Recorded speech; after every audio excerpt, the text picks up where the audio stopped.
The Poco X3 is here, and I'm sure that a lot of you folks are waiting for content around it, and we can finally talk about the phone. But spoiler alert, I have mixed feelings about the phone. Now, compared to the predecessor, the Poco X2, the upgrades, while good in certain areas, are questionable in certain others. Now, what you see on your screen are the key differences between the Poco X3 and the Poco X2. You guys can take a long, hard look at it while you pause the screen, but I'll move on. But you get the gist of what the changes are between the two. Well, I'm Ashar from Mr. Phone, and you know what? Let's talk a little bit about the newly launched Poco X3. But before we move on, don't forget to hit that red subscribe button and the bell icon right next to it to get notified whenever Mr. Phone puts out an awesome new tech video.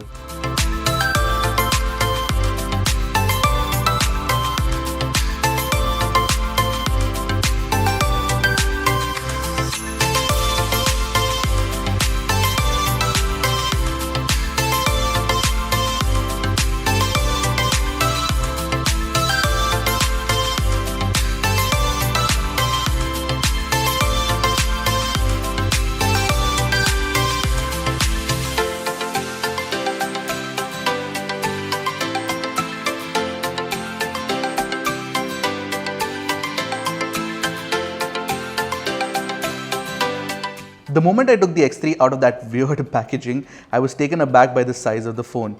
This is a chunky one at 10.1mm thickness, and it weighs a whopping 225 grams, which is almost in the ROG Phone 3 territory.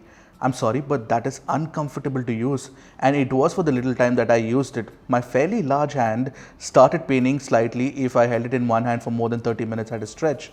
But yes, it comes with a larger 6000 mAh battery.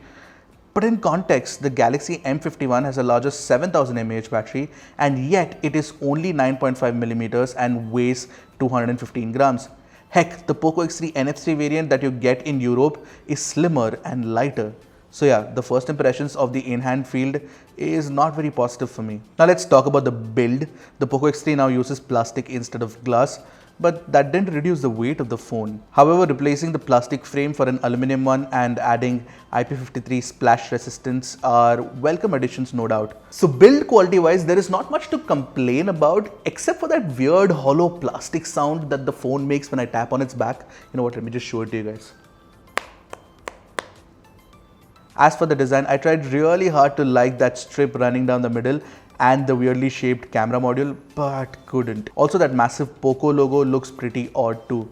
Although you could feel differently about it because design is subjective, so you know what, I'm not really going all out on a limb saying that this is a badly designed phone or anything. An original design doesn't necessarily mean a good design. If you remember distinctly, the Poco F1 was not a great, well-designed smartphone to begin with. Now, if you ask me, I'm okay if Poco actually goes ahead and borrows industrial design ideas from Redmi, because the Poco M2 Pro and the Poco M2 were great designs to begin with. As for the rest of the design, you now get a set of stereo speakers and it is supremely loud, but the back does vibrate at full volume. However, I didn't care about it much since it sounded pretty good, possibly even the best in this price range. The fingerprint scanner on the right is super fast. The volume rocker is comfortable to use. You get an infrared scanner on the top, and finally there is a Type-C port at the bottom with a 3.5mm jack. All of this is great, only if Poco had found some workaround and reduced the size.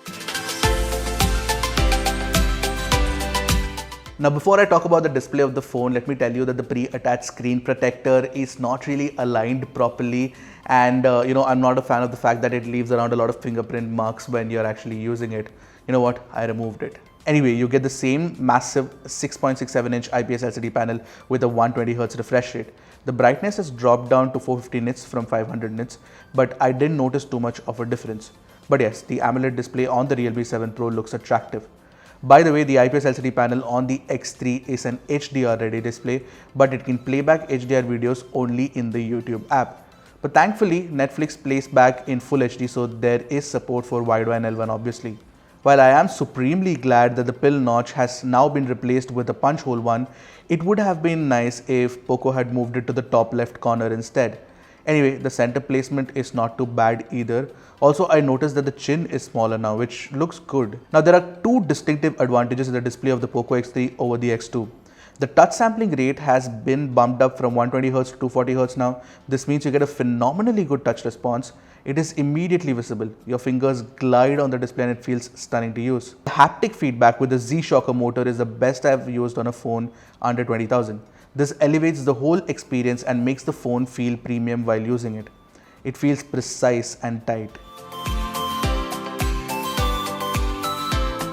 As for the cameras, you get a 64 megapixel Sony IMX682 sensor instead of an IMX686 from the Poco X2.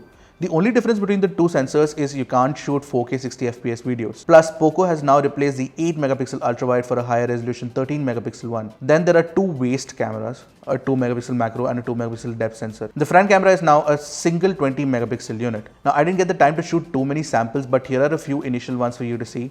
What I noticed is the white balance is slightly off. The selfies look nice. Night shots and ultra wide angle shots look detailed. Although I'd suggest that you wait for a full comparisons and review because our unit was running pre-production software at the time of shooting this video. An update should have come by the time this video goes live though.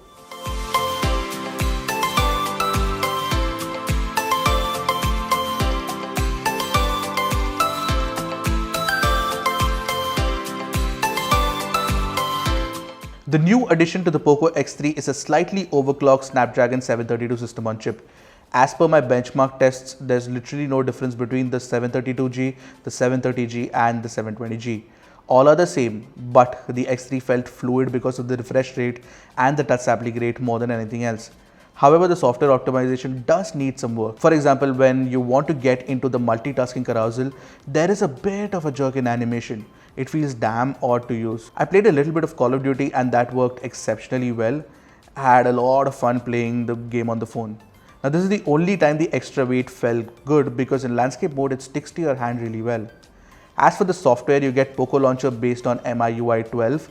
I didn't get too much time to run through the new features, but I noticed the really cool live wallpaper is actually missing.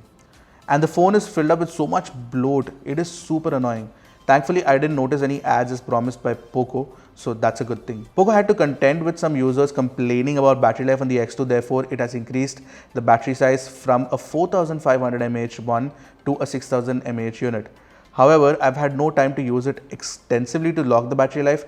I did manage to charge the unit from 0 to 100 using the bundle 33 watt charger in 2 hours and 5 minutes with screen on, which is not too bad for such a big battery. Hope it can last for 2 days of usage on a single charge though, because it's like a really big battery.